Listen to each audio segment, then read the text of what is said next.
Hello everyone, and welcome to the 8th episode of my hex casting tutorial series. I'm back. I know it's been a while. I think I said the exact same time last time I did an episode on this, but I just really felt like getting back into making these videos, so here I am. This episode will be on the mind flaying aspect of the late stage progression of hex casting, which includes stuff like spell circles, Akashic Libraries, and also some stuff from Hexel that includes the mind flaying. You can see that we're inside my little evil magical laboratory, and this is just the location that I'll be maybe doing a few more videos at. Anyway, let's get started. So the first thing I should probably mention is you're going to want to find your ancient scroll of Flame Mind in your respective world, because you practically need it for everything that's going to be covered in this video. You'll need to find it for yourself. You can't just copy it from here, because like all great spells, the pattern itself is randomly generated every time you create a new world. So once you've found this scroll, and actually once you've cast a great spell for the first time, you'll unlock this section in your book called The Great Work. This has some lore stuff about what media actually is and what Flame Mind does, because if you go to its entry in here, it won't really tell you anything useful about the spell. So this section, among other things, just explains how the Flame Mind spell works. So, as for what it actually does, is it lets you take the mind of a villager of a certain level of mastery and place it inside a block. So what I'm going to do first is I'm going to create a spell that gets the block that I'm looking at. Or actually, I need to get the entity that I'm looking at, and then I want to get the block below me. So this spell that I'm writing right now is just a constant that puts a vector of x0, y -1, and z0 on the stack. So this together will be one block below me. So just to demonstrate,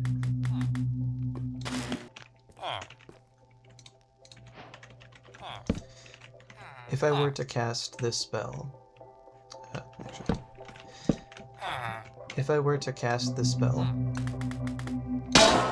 it'll get an instance of the entity that I'm looking at, and whatever block is immediately below me. And now, I'm going to grab the Scroll of Flame Mind. Just going to do this first. Scroll of Flame Mind. And then use Integration Distillation to add the pattern of Flame Mind to the end of the spell that we just created. Like so. That's one way that you can modify spells that you've already created. We'll put this inside a focus now. And then we can take a look at the various things that you can create using Flame Mind. So the first thing that we're going to create is you'd need to craft an empty impetus, which you'll need charged amethyst, block of slate, and purpur blocks for, which means in the majority of cases you'll need to visit the end before you can craft blocks like these. And now if you create one of these,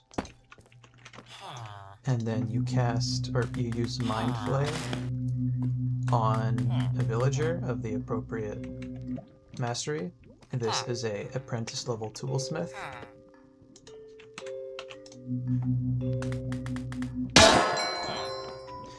It will turn the block into a toolsmith impetus,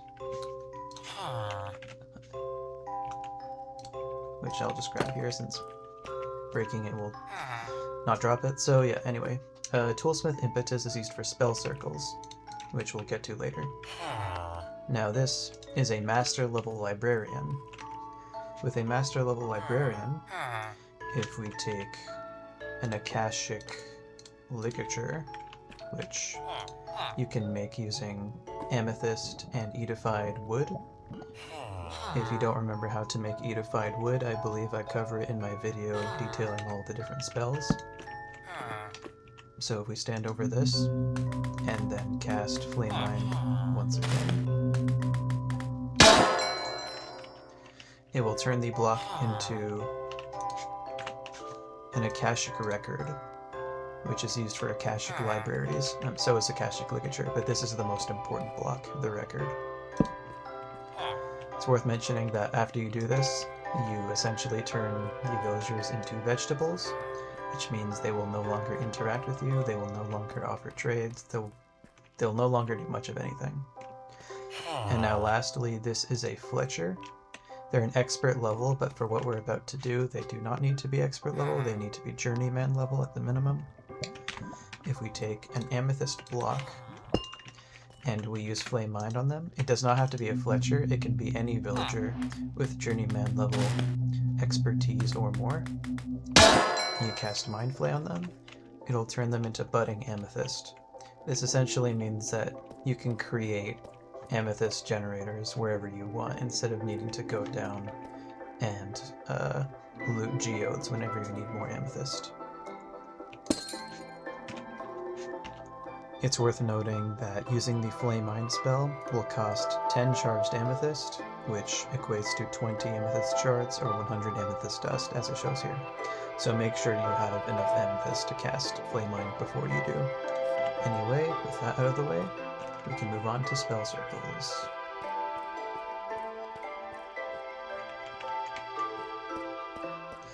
Alright, so here I have some equipment that we'll need for me to show you how spell circles work.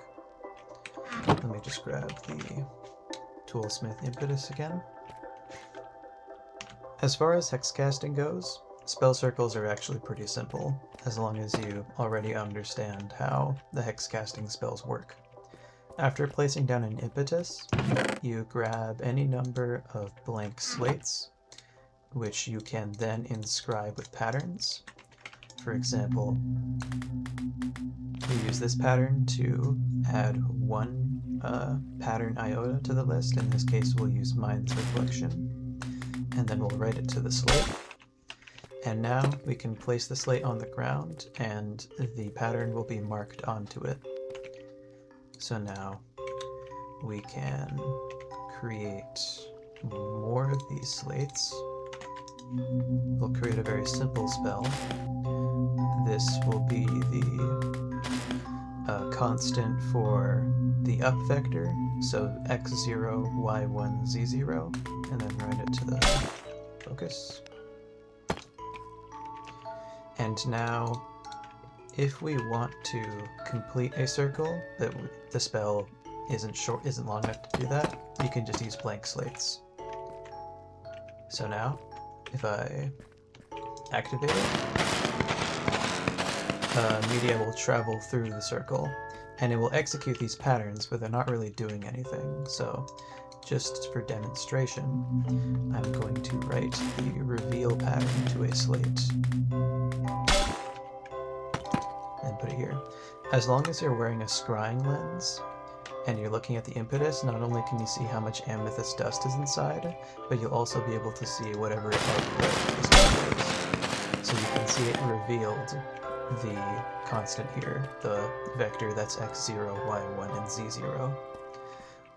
So now what we're going to do is we're going to replace this slate with one that contains the impulse pattern. I believe this is it, yes. So now if we put it inside, and then it will need amethyst to actually cast this. So what you'll do is you'll take a hopper and attach it to the impetus, and then take any amount of amethyst and put it inside. So now that's more than enough amethyst that we'll need to cast the spell. So once we activate it, it'll become very clear that something's wrong immediately. Yeah, it turns out I did not get that pattern right. Cut me some slack, it's been a while. Anyway, so that's what impulse is, not whatever I just wrote. If you want to erase a pattern that's already on a blank slate, you'll have to draw the erase pattern, as a slate with a pattern on it is not something you can actually write to. You need to erase it first. So anyway. Now we have the real pattern for impulse. We'll write it here, and then we activate it again.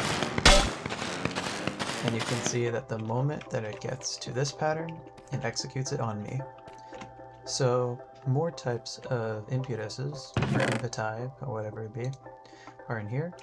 For example, we have the Fletcher impetus, which is made in the same way except using a Fletcher instead of a toolsmith.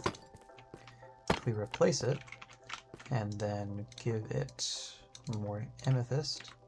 Just to be clear, the circle is different. This circle gets the player's position, gets the position of their feet, adds a flat vector of y minus 1 below them, and then adds it. So all this together gets one block below the player, and then breaks a block.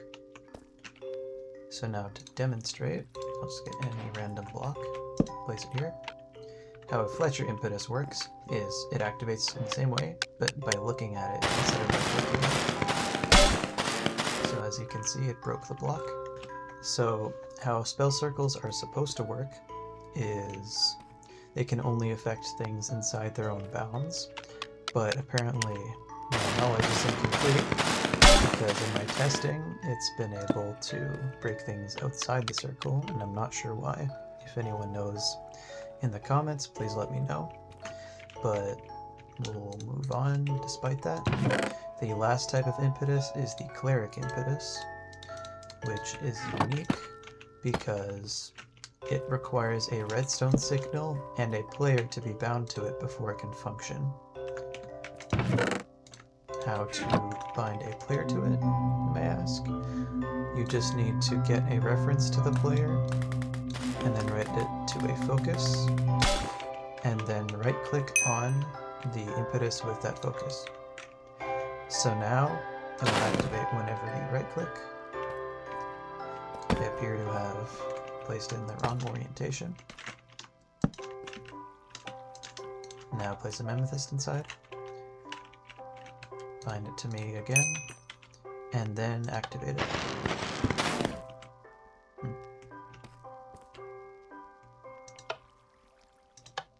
Oh, I see. It's going in the wrong direction again. Alright, there we go. Oh, okay, sorry about that. Now, activate it. It will break the block we're standing on. So, the one useful thing about it needing to be bound to another player is that it will always be able to access not only things inside the circle, but also the player that it's bound to and around a 10 block radius around them. So you could probably imagine some uses for that, like a spell circle to recall someone, or to, I don't know. I'm not very creative. Just think of something yourself. As for how you could use that. Just getting rid of everything. Now, before we move on to the last topic of today's video, I'd like to show you an example of a spell circle. This is one that is based off of the example spell circle provided in the book, but with a couple modifications to make it more simple. How this works is it gets a reference to the player, and then this is a pattern that gets the direction that the impetus is facing, so this way in this case, and then it gets the up vector, so y1, x0, z0, and then it gets the cross product of these two vectors. The cross product is something that I won't get into in detail, but the important part of it is that if you get any horizontal vector, so anything that has a y of 0, and then you cross it with a y vector, in this case just y1, just use y1 for this purpose, it will get essentially the right side of the first vector, which means that because this impetus is facing this way, and we cross it with the up direction, it'll get this block right here that I'm standing on. Well, it'll get this empty space that I'm standing on. which is important for the rest of the circle, because afterwards it gets the position of the impetus and then adds it onto that vector so that we can actually use it. And then it gets an item that is placed in this or it gets an item that is dropped in this location. And then it reads an iota stored in the item, and then gets the reference to the player again, gets their position, and then does a subtraction with the vector that we got earlier from this item. And the reason we're doing all this is because afterwards it will cast Greater Teleport. And the purpose of all this was to get a vector that is a direction from where the player is standing to the position listed on the item that was read from in this location. So all this first part is just to get an item in this location, and then this part here is to calculate the vector required to get you from the position that you're standing on to the position listed in the item. So get an item that can store a position. I would suggest a thought knot because it will get left behind and it's a much cheaper alternative to a focus. So now, for example, let's go over here, get a position, and then write it to the thought knot. To be clear, you cannot erase or change whatever's on a thought knot, and then just throw the thought knot in.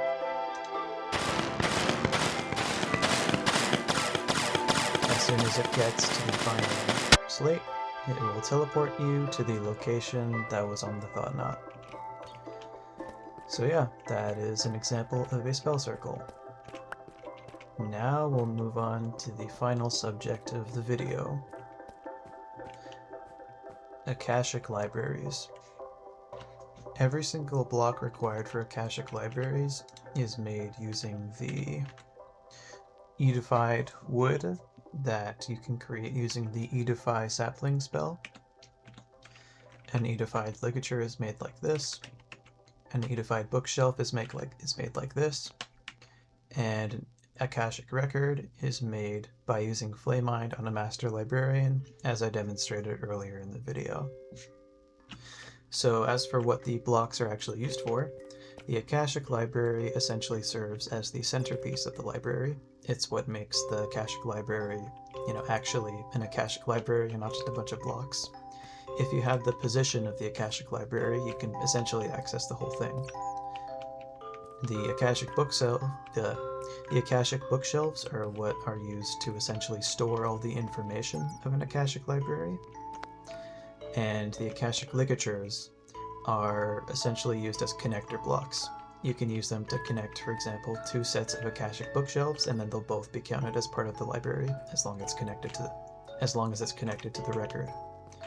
You could use Akashic bookshelves in any place that you use an Akashic ligature, but if you have a setup like this, where it's like two independent bookshelves, but they're still connected to the record, you'd use ligatures to connect the two, as you can see here, because the information in the library will be displayed on the bookshelves, and you don't want the information to be displayed on a block that you can't see.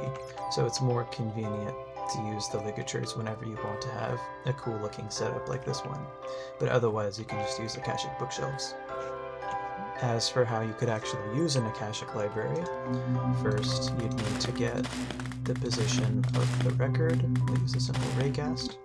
And then what you need to do is you need to create a pattern to act as a key. It can be literally anything. Just draw this to get a single pattern as an iota.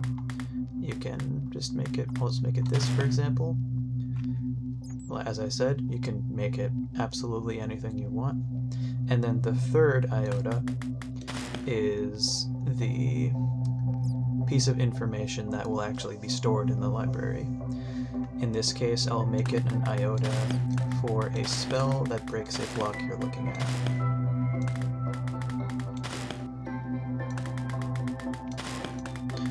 Once you've finished creating whatever iota you want to store, you can cast the Akasha's Gambit pattern.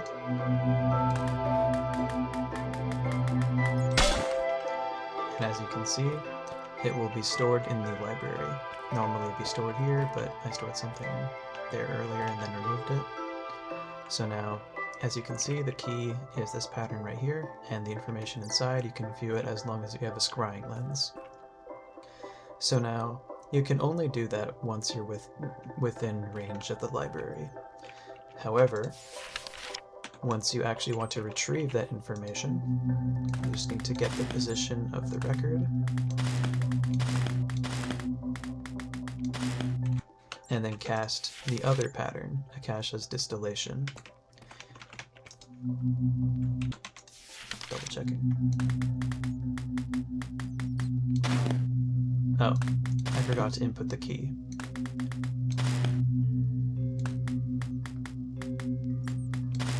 So this is the reason why we need the pattern, is because it is the key to that specific piece of information within the library. Now let's recast that. And you can see it has granted us the information that we stored earlier. Now if we execute it, it will be the same spell that we wrote earlier. And when I mean that this doesn't have a range limit, I mean that it doesn't have a range limit. If I were to get all this once again, and then go somewhere much further away,